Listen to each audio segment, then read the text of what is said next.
So, Mahlzeit Männers und Mädels. Ja, hier gibt es gleich nochmal einen Einsatz für das Kistler Supreme. Das Modell Hero. Cooles Taschenmesser. Gefällt mir. Und zwar noch auf die Schnelle ein Unboxing eines Taschenmessers. Heute geliefert bekommen von der Firma Selected Knives. Die haben richtig tolle Sachen im Shop. Das muss man denen lassen. So. Okidoki. Schön mal wattiert verpackt. Die guten Stücke.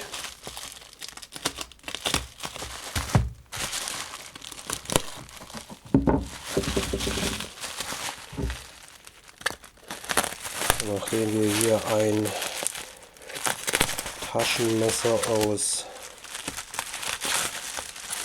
Russland ausgepackt haben,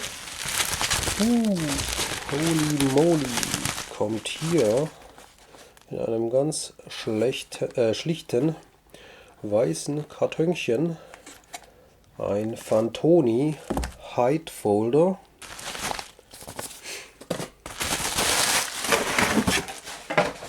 Designt vom italienischen Messerdesigner Tommaso Rumici. Und dann gucken wir da mal in dieses kleine Schächtelchen rein. Und holy crap. Okay, das war's. Der Rest gibt's im Review. Ne, Spaß beiseite. Jetzt gucken wir schon mal an.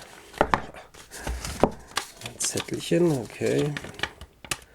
Da wird nicht viel Firlefanz gemacht, aber das ist ja mal nett. Da schreiben die gleich alles drauf. Muss man nicht selber nachmessen und so, ne? Cool. Alle technischen Daten auf einem Zettelchen. Plus Garantieinformationen auf Italienisch. Ja, das hilft mir jetzt weniger weiter. Ich kann Italienisch essen und trinken. Von der Sprache habe ich keine Ahnung. Und zwar, das gibt es ja schön in den Modellen mit Mikada, Ebenholzhorn und Ambonia Wurzelholz. Das ist das Modell mit Mikada-Schalen. Dann haben wir ein Tütchen drin.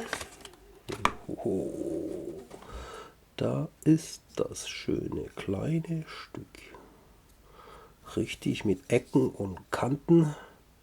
Innen geschwungen. Mit Winkel. Deep Carry. Tiefer geht's nicht mehr.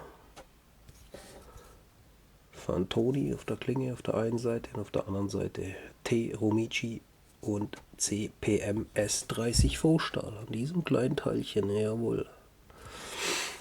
Hat keine Daumengeschichte zum Öffnen, ne? Sitzt auch federtechnisch echt stramm da drin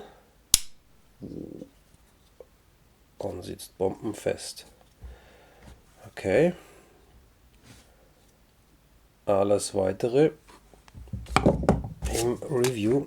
Dafür habe ich jetzt zu wenig Zeit, darum machen wir hier nur mal geschwindes Unboxing. Man kann ja nicht so ein Ding den ganzen Nachmittag rumliegen lassen, ohne mal da kurz reinzugucken. Also Leute, schaut rein, wenn ihr das komplette Review zu dem Messerchen sehen wollt. Demnächst hier auf dem Kanal und bis dahin, genießt eure Mittagspause, genießt euren Kaffee. Wir sehen uns wieder hier bei YouTube auf dem Kanal von Himeli. Also für die.